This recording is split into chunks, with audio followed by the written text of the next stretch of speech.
GPL v3, so you should feel very comfortable and safe and happy contributing with us. All fees collected in the wallet will go back to a community treasury, so that's always a lot of fun. This year, Tally is sponsoring $50,000 worth of bounties for ETH Denver, so please come and check them out. Everything from integrating Tally into your dApp front end so that when you Connect Wallet, Tally will be one of the options that users can choose so that they can use your dApp seamlessly. Then we've got 6 different features that we'd like to see developers here help us build. Everything from adding an NFT portfolio so you can view your NFTs across all your accounts within your wallet. Hardware support, so we're working on implementing Ledger support, but implementing the rest of the hardware wallets that people want to use in their browser. Then we have a Twitter integration, which is for verifying your NFT profile pictures. After that, we have sign in with Ethereum, so be able to sign in with Ethereum from within the wallet. We have Wallet Connect support, so that you can share your credentials safely with your browser extension wallet. So let's say you're using Rainbow, you'll be able to scan the QR code, safely share your credentials, then you'll be able to use the Tally browser extension to use your favorite dApps online and then sign transactions from within your mobile wallet. We think that's a pretty cool use case. After that, we have 3 ecosystem wins. So we've identified common problems in the Ethereum ecosystem, and we're sponsoring bounties for you all to write EIPs and working proof of concepts so that we can solve these problems for everyone. The first of these problems is single signed approval flow for if you know done ERC20 transactions, you know about the high cost of gas fees per transaction. You have to transact twice, so we're working on a infinite approval using our approval target contract, which will allow you to do safe infinite approval for ERC20 tokens per dApp. So we'd like to see an EIP utilizing our contract, and then a working proof of concept with extending your favorite dApp's contract code. Then another big problem in the ecosystem is we're getting more and more wallets, Tally included. EIP 1193, which tells dApps how to integrate a wallet into their dApp, is excellent EIP, but it doesn't really envision a world where you have multiple wallets installed in your browser. If you've ever tried to install multiple browser extensions, you have to unpin one or deactivate one. It's a real hassle to move between them. We think that people should be able to use whatever wallet they want to use the dApp that they want. And finally, Tally and Threshold are offering a joint bounty to use new ciphers, proxy re-encryption tech to help build a social recovery mechanism. So with that, are Kevin and Henry here yet, or? All right. Oh, okay, great. So we're gonna have me talk for a couple more minutes. I don't know if anyone heard me talk about this earlier. I'm trying to do a fun little project this week. I just got a new laptop. I need laptop stickers. I know there's a lot of NFT artists who are giving out laptop stickers. So if you have one, come find me at the end of the week. I'm going to take a picture of all the new stickers I've collected just from this week and kind of do, a fun, NFT of NFTs kind of thing. With that, any questions about the Tally wallet? Oh. The open bar? Is that what you're telling me to? Oh, the open bar is open. So please feel free to go get your free drinks. It's been a long day, so reward yourselves. Outside that, I mentioned $50,000 worth of bounties. Tell your dev friends, virtual and in person. So continuing past this week, still lots of opportunity to do some virtual specific, longer, maybe more interesting and more impactful bounties for both the Tally wallet and its features and the ecosystem. Oh, did you hear that pop? The pop of champagne that really indicates that this open bar is now open. I was watching a show the other day where someone had to stall, and then he says, "Much ado about something," and so I've been feeling like I really had to vamp like that recently. So outside of that, just a big call out for everyone to please join our Tally Discord. It's chat.tally.cash. When you join the Discord, when you join our community, you can hit claim your pack. We will ask you a number of questions. We've got sorting hat style, sorting you into dog packs. We've got 4 different dog packs. It's a great community, over 11,000 members, and a really fun weekly community call. If you want to check out for more information on our bounties, we've got developers.tally.cash. Again, that's developers.tally.cash, $50,000 worth of bounties. Again, Tally is the first community-owned and operated Web3 wallet. And the open bar is open.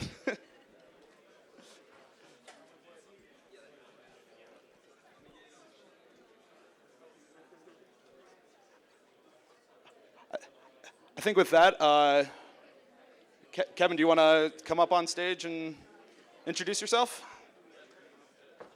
Oh, Henry's here too. Excellent. I didn't see him because he's wearing all black. And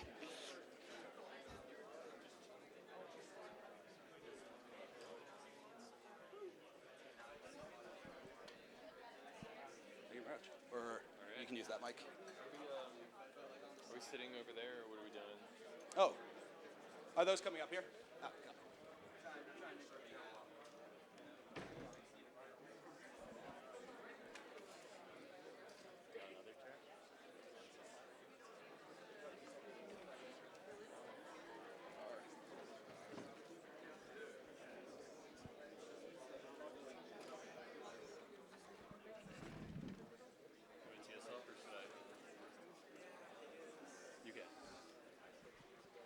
Hey, hey, hey. Hey, hey, hey. How you doing, everyone? Thanks for coming out to this panel between Tally Cash and Gitcoin.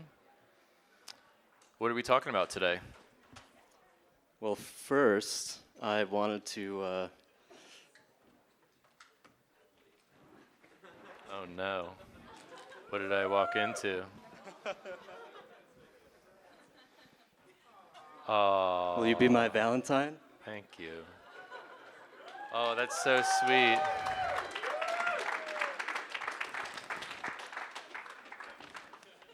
They smell really nice. I will be your Valentine. Oh, thank you. Will you be my Valentine? Oh. Yes. There we go. All right, best start to a panel yet. We'll do the kissing afterwards. Yeah, well, buy me a drink first. Oh wait, there's an open bar. Shit. Okay. So, talking about public goods. Public goods are good, am I right? Easy. It's in the name, public goods. It's good, it's good. Okay, so, just wanted to start off with some questions about yourself. Origin story of Gitcoin, origin story of you. Well, I was bit by a radioactive spider. That's what gave me my open source powers. Wow. It really flubbed that one. Thanks, guys. I thought Spider-Man was cool. I don't know. Maybe I've been in my basement for the last 2 years. I started Gitcoin because I'd relied on open source software for my entire career and never gave back to open source. When you want to start a new project, you install a open source database server, app server, open source programming languages, and we're just all standing on the shoulders of giants. And the idea was basically, hey, now we've got a $2 trillion financial system. All of the money that used to go to some back office on Wall Street in the old financial system could now go to open source. Could we create incentive systems to fund open source software? So just kind of been a Web 2 startup guy for a lot of years, and then when open source financial system came along, saw an opening to support open source software, and that was kind of the genesis story of Gitcoin, that and the radioactive spider. What got you into programming? what got me into programming? I just think it's kind of neat to kind of like give a computer instructions and you can see back that it follows them, and there's just so much opportunity to kind of build logical systems online, and I think that's really it's really neat what you can do when the world is being eaten by software, what you can do with programming. That and not having a girlfriend in middle school. I can relate.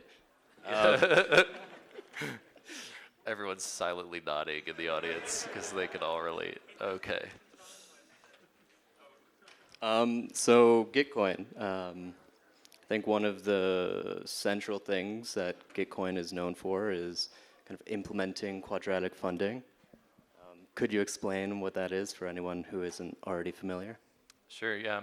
So quadratic funding is a mathy way of running a matching campaign. So every quarter on Gitcoin grants, we have a matching pool of around $3 million.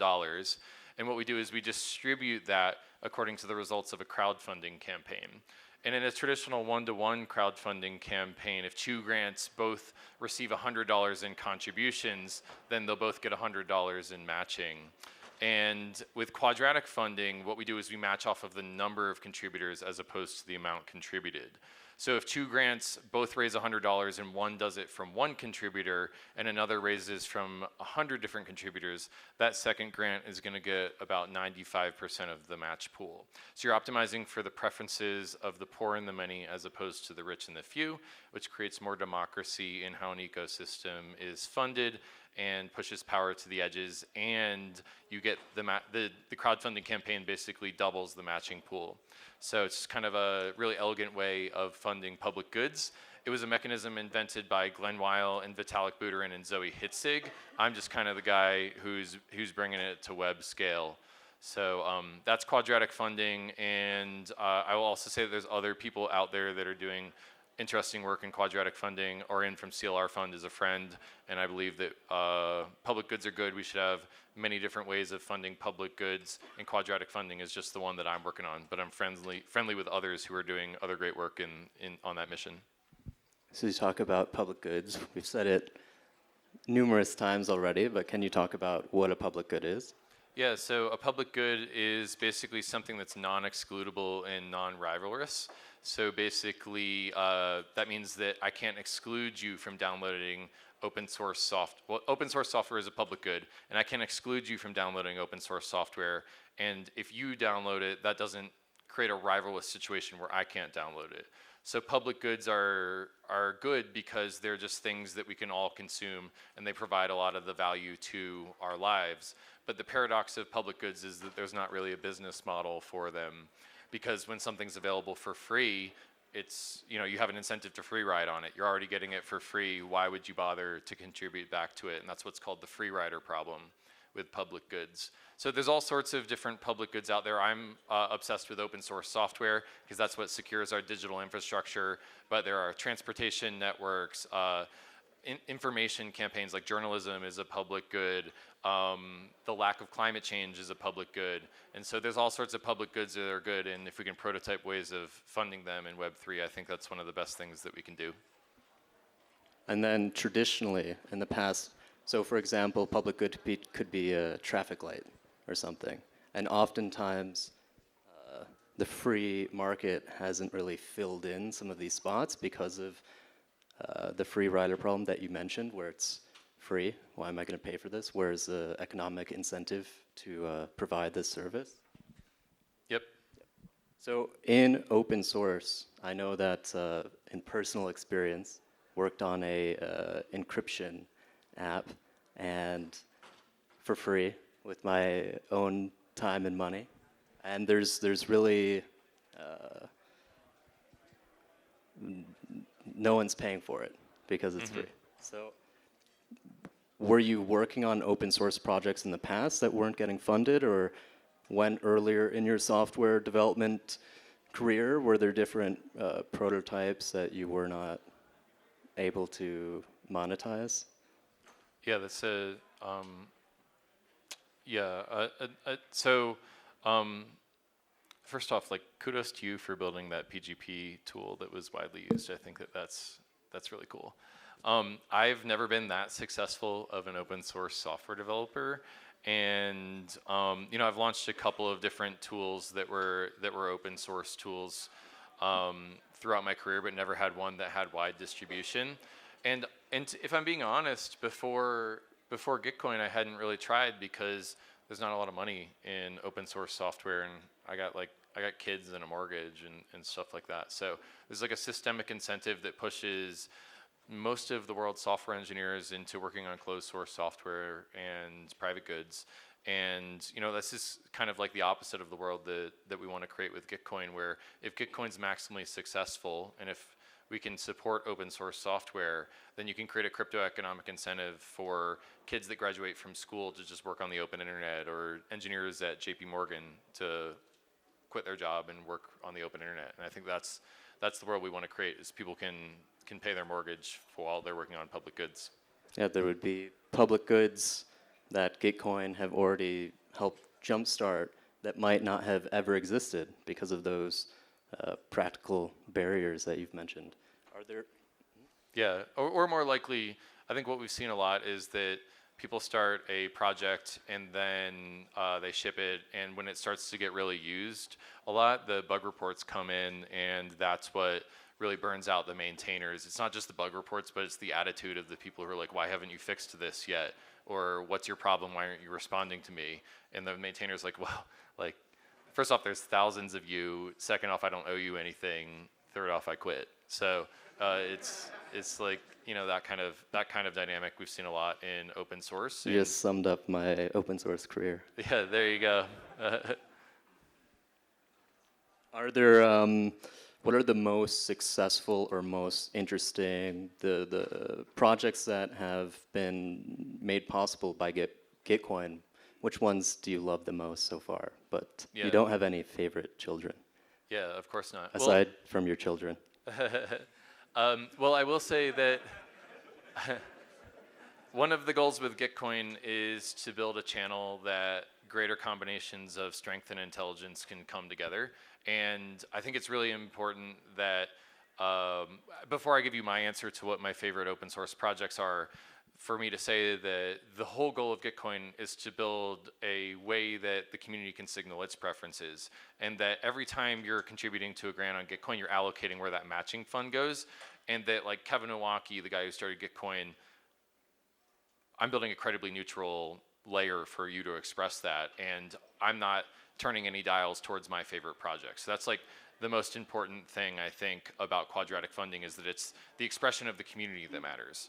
But my personal opinion is that it's just really cool that projects like Prismatic Labs and Nimbus and all of these different ETH clients are using Gitcoin in order to raise money, and we're just augmenting what they're funded, and I think that's great.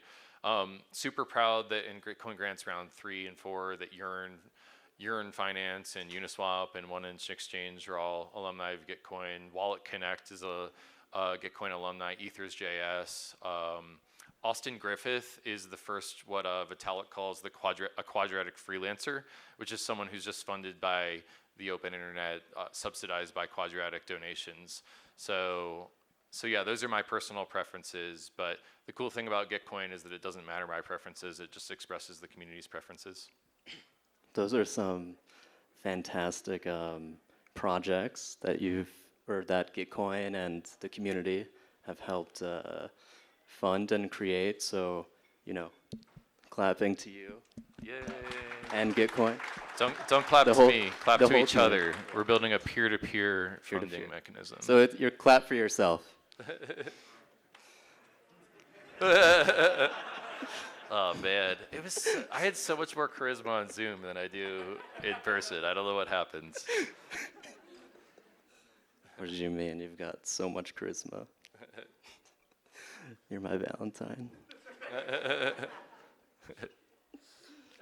Look at these flowers, everyone. This is so nice. So, let's see. not to you, but don't clap for you, don't clap for yourself. But with public goods, maybe there's a tension between the you and the me and the us. And so how do you see shifting the benefit where traditionally when you make software, it's maybe just benefiting yourself. How do you shift that towards benefiting everyone? Yeah, I mean, I think the way that you do that is you make it into a multiplayer game, right? So the nice thing about open source software is you can build it for yourself, but then you can deploy it out to everyone from there. And you know, my friend Austin Griffith, I think, is like the ultimate example of this. Like, built the burner wallet for himself, and then turns out it was useful to everyone else. Built eth.build for himself, and then it was useful to everyone else. And now he's building Scaffold ETH, which is a great way of rapid prototyping open source software. And now it's freely available to anyone. So we're really standing on the shoulders of giants when you look at the open source ecosystem, all of this code that's available for free, that you can walk into a hackathon at ETH Denver and you can build something in a weekend as 2 or 3 22-year-old hackers that would have taken a bank $100 million in like 9 months to build 10 years ago, which I think is fucking cool. That's what open source enables.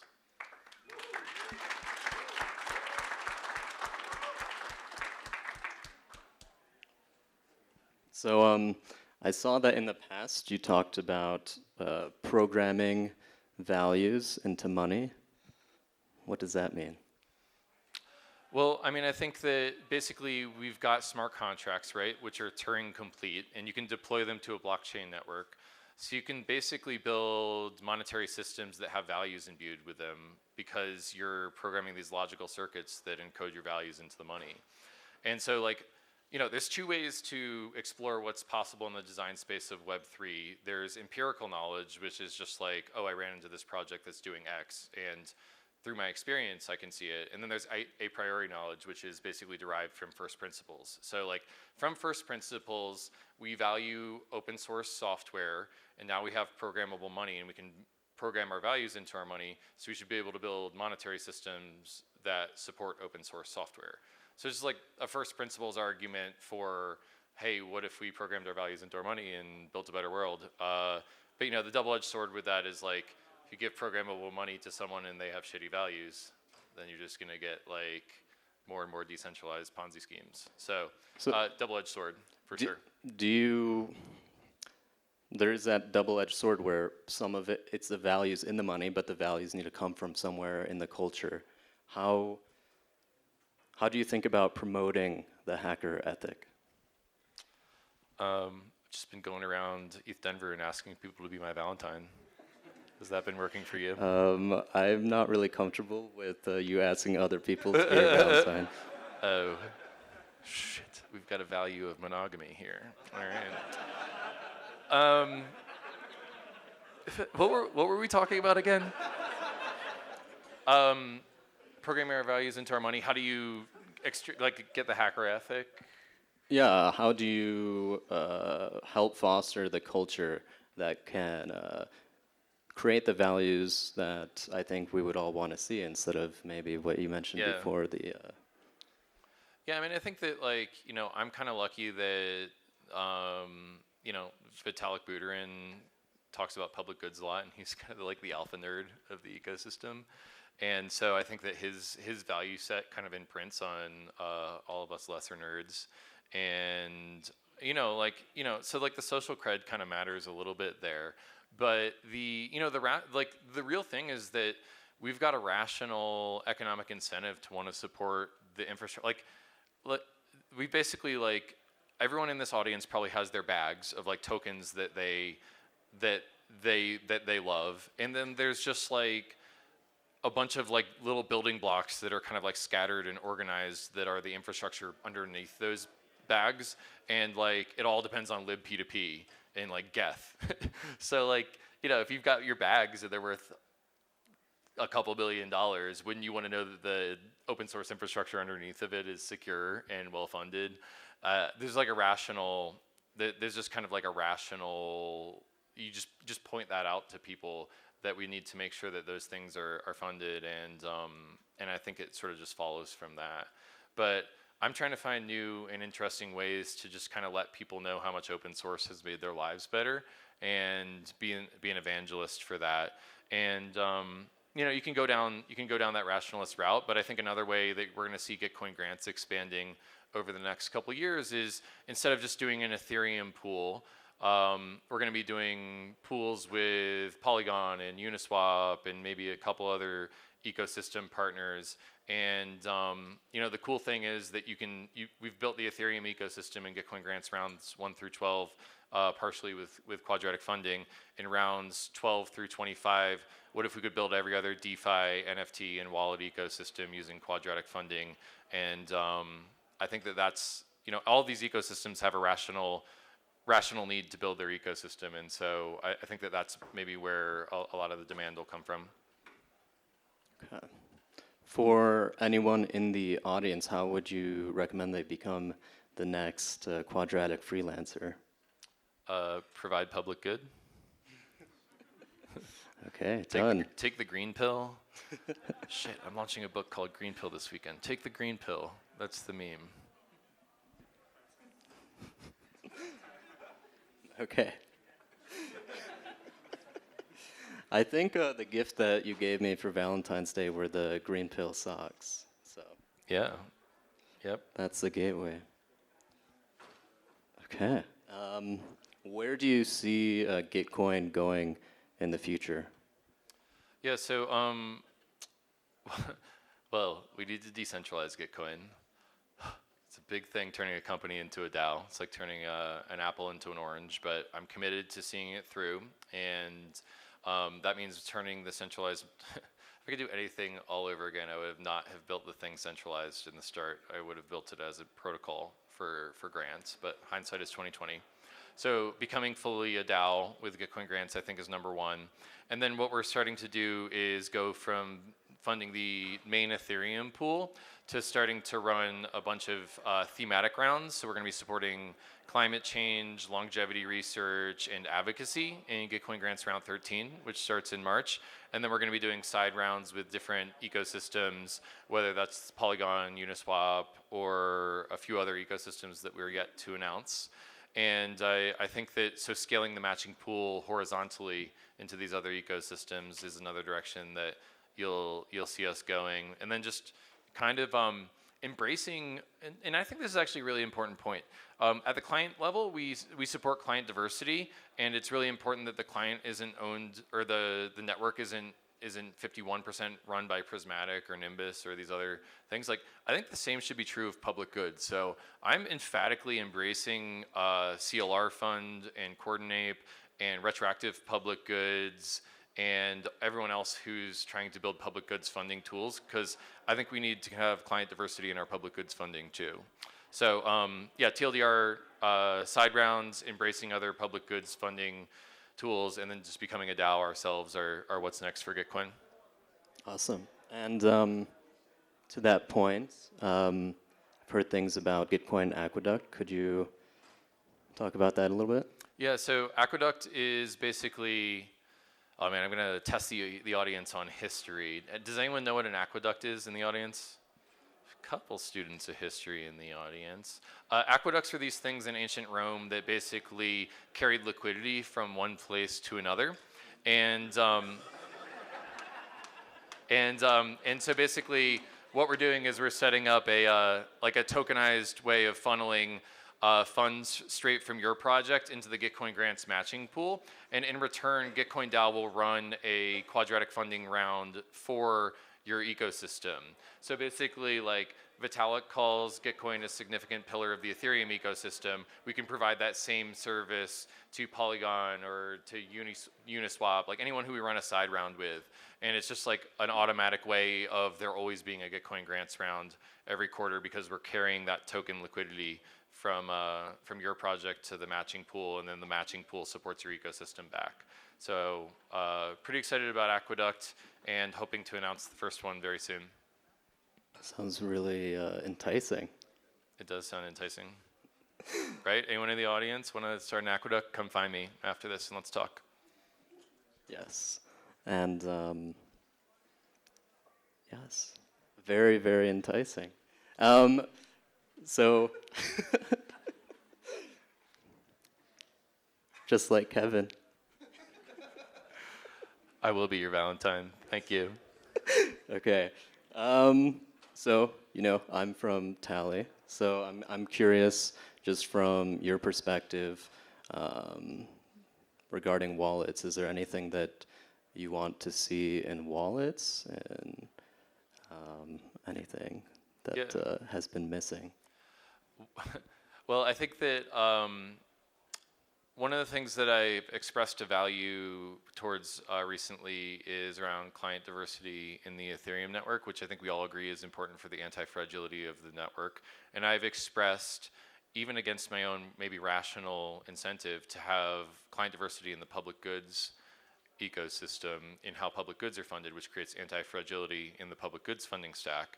And I think it'd be interesting to see the ecosystem of wallets develop such that we're dependent on many different wallets, and pluralism, I think, is a good thing in many different places.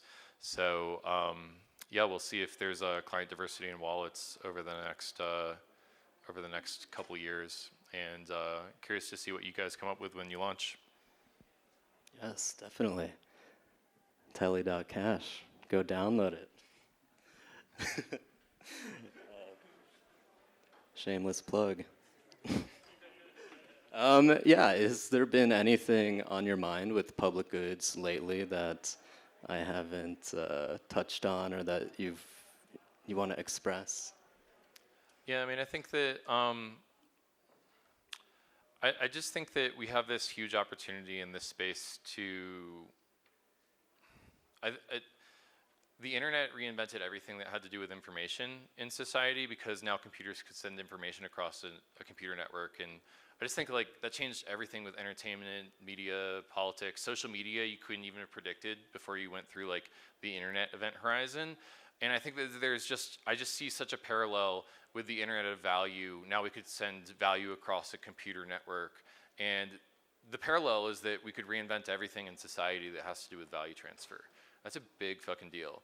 And what I want to see is, like, yes, we're going to reinvent investments and like art, which is like DeFi and NFTs.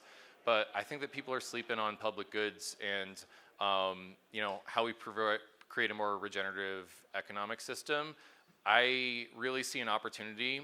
We're getting like the Ethereum ecosystem is getting so like slandered in the mainstream press because of the carbon footprint of proof of work, and I think that there's going to be a huge opportunity in when Ethereum goes to proof of stake, and we're using 99.95% less energy usage. Holy shit, that's going to be a huge moment for us to turn the narrative around and talk about how crypto is good for the world. And we can't just talk about it, it actually needs to be true. So I think we need to build more regenerative crypto economic systems, and that's what I'm going to keep on working on at Gitcoin, and I'm going to embrace everyone else who's building regenerative crypto economics. And I think that can be the ultimate legacy of this space, and that's the vision of the world that I'm shooting for, is that we can look back on this stage in 2040 and say, holy shit, we're funding public goods way more than we were before. And I hope that that's the ultimate expression of what we do, is that we create a regenerative financial system in open source. So that's my big dream, and I hope that you all join me in doing that.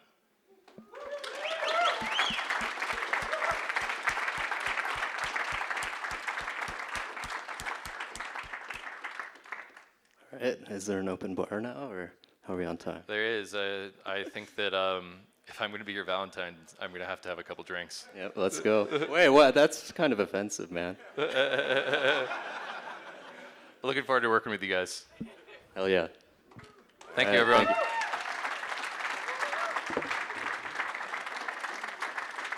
Are we doing Q&A? Are we over? You guys going to throw tomatoes at us? What's next? 30 minutes. So we can do Q&A. Yeah, sure. I Q&A. can run the mic to questions. Hello. First of all, Hello. I'm a big fan of Gitcoin and quadratic voting and funding in general. I think it's a very cool concept. But one downside seems to be that it favors the projects that not necessarily provide the biggest value to things, but favors a project which are very good at marketing and can convince lots of people to vote for them. Do you think that's a problem? And if so, are there like mitigations to that? Yeah, so the question was, projects that have a bigger audience are going to get more of the funding because it's kind of a popularity contest. And if you're further down the stack, like say libp2p, then you get less of the funding. Is that right? Yeah. I think that's a valid criticism of quadratic funding. And gosh, I wish Glenn and Vitalik would fix that. No, this is called the Kinesian beauty contest problem. And it's just basically a problem where you just kind of don't appreciate what you don't see.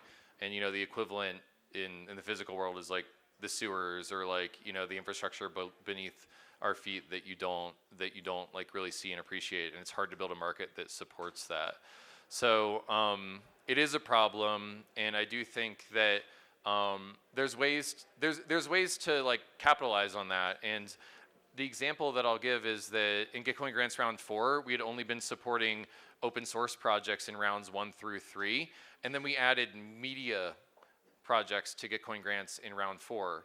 And I remember that like the ETH Hub and Bankless and Anti-Prothesis were raising money on Gitcoin Grants, and that caused a bunch of debate like, oh, is Anti-Prothesis, like the Twitter account, is that a public good that you're just tweeting, But the reality was that when we added the media projects, the open source projects got way more contributions because now they're bringing their audience onto Gitcoin Grants. So there's like a positive sum game of bringing the projects that have the audience onto Gitcoin. And then from there, you just try to get people to add more grants to their cart before they check out. So that's one way of harnessing that effect for good. But I do think that there are, it's still an unsolved problem, to be quite candid, the projects that you don't see and that you don't appreciate that are further down the dependency stack. And I'll just really quickly shill Radical Drips, I think is a really amazing tool for when you're dependent on an open source library, paying forward all of the contributions you get down the dependency stack. And so that's an example of how pluralism and Gitcoin Grants is only like one part of the equation is kind of the way that we get around that problem. So thank you for your question. I will be honest that it's an unsolved problem, and that's how I'm thinking about it so far. You talked about in the next round of funding for Gitcoin, you're going to be funding some climate change projects. I guess, like, what are you looking at in terms of those kinds of projects that you're actually looking to fund? Like, how is that going to transfer from these coding projects to like real world kinds of problems? Yeah. Well, actually, in Gitcoin Grants Round 12, which was in January, we did have climate change projects in the round, so like we've already done it. And basically, it's like ClimateDAO and a handful of other projects that are tokenizing carbon credits or building infrastructure for carbon removal are the projects that are in there. And yeah, sorry, I forgot the second half of your question. Did that answer it, or? I think that is, yeah. I mean, I guess I'm just wondering, like, how that, if it's not just going to be coding, if it's going to be like IRL kinds of projects or like network level projects. Yeah, I mean, I think that the goal is to take what we're prototyping with open source software and then proliferate it to all sorts of different public goods, and just climate change is one of the most pressing. And so, yeah, I mean, like, we got to remove the dependency on GitHub. That's kind of a given as we move away from open source. And then just kind of learn to explain this in less of a technocratic language. I think quadratic funding is a little bit complicated as we go more mainstream. But yeah, that's the ultimate thing that we want to do is have a quadratic funding protocol, like a grants protocol that anyone can deploy for any public good that they want to support. So like basically the vision is to do for crowdfunding what WordPress did for blogging. Like you install it on your server, all of a sudden you're a blogger. We want to do the same thing where you can just install our grants protocol and you can run a quadratic funding round for whatever you want. But we're not quite there yet, and we're just iterating towards it. Thanks for your question. I think we have time for 2 more questions. Want to make sure I can geographically be diverse on this in the room, so.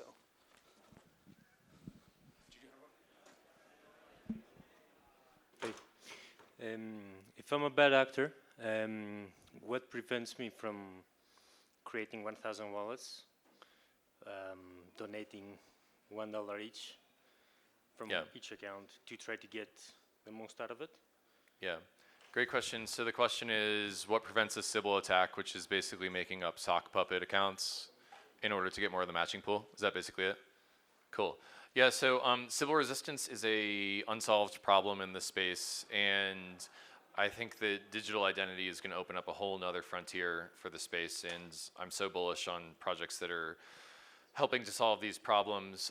We rely on Bright ID and Proof of Humanity and Idena and a handful of other accounts in our services that you can connect to your Gitcoin account. And basically what we do is we assign every single account what's called like a cost of forgery. So basically the estimated amount that it would cost to forge that identity. And basically the idea is to only deploy as many funds in the matching pool as like less than the cost of forgery. So you have to scale up the amount of funds in the matching pool as you scale up the cost of forgery and Gitcoin grants. And so we have this metric called the fraud tax, which is how much of the matching pool would be misallocated according to Sybil attackers. And it's just a cat and mouse game every round to keep the fraud tax low.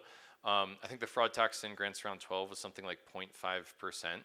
So, 0.5% times $3 million is not nothing, but it's also not completely misallocating the pool. So we're taking it seriously, and it's an unsolved problem.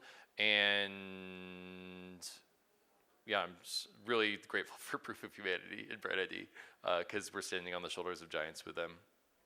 Thanks for your question. That was a good one. One more question?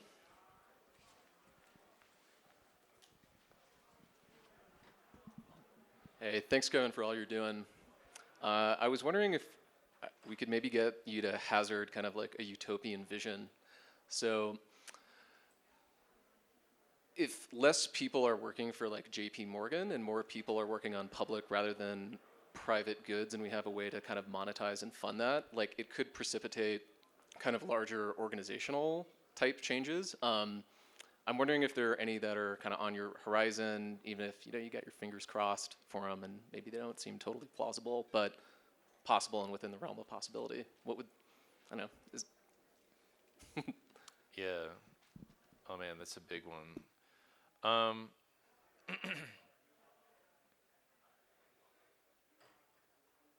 think a world in which Gitcoin's maximally successful, you could pay your mortgage by like working on public goods, and that's just like the base kind of world that I want to live in. And I'm kind of like, I know I'm kind of like standing up here and talking about regenerative crypto, but I don't know, like I want to be super careful with like trying to paint a big utopian vision, because I think one person's utopian vision is another person's dystopia. And I'm really just trying to build a channel where greater combinations of strength and intelligence can come together, and it's the community's preferences that are presented on that, not mine. And so I guess the vision is that we can all work for each other peer-to-peer in a mesh network of jobs and not have to work in these hierarchical organizations that are extracting value from society and from each other, and we can all sort of like co-own the next version of the internet. I get the sense that that's what a lot of people in this space want to see, but a big part of this also for me is that no one has root over the system.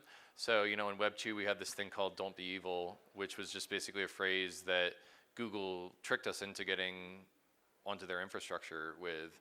And in Web 3 I'm a big fan of "Can't be evil," which is systems that even if once Gitcoin is a DAO, like even if my incentives change and my value set change, then you're not all going to get zucked because I have root key over the system. So yeah, those are some glimmers of it, but it should be everyone's vision. It should be aggregate of everyone's vision, not my vision, and I think that's the key part. Cool. With that, I think we're going to let Henry and Kevin get their Valentine drink. And just a reminder that we have the open bar for the remainder of this time. Another big round of applause for Kevin and Henry. Thanks, man.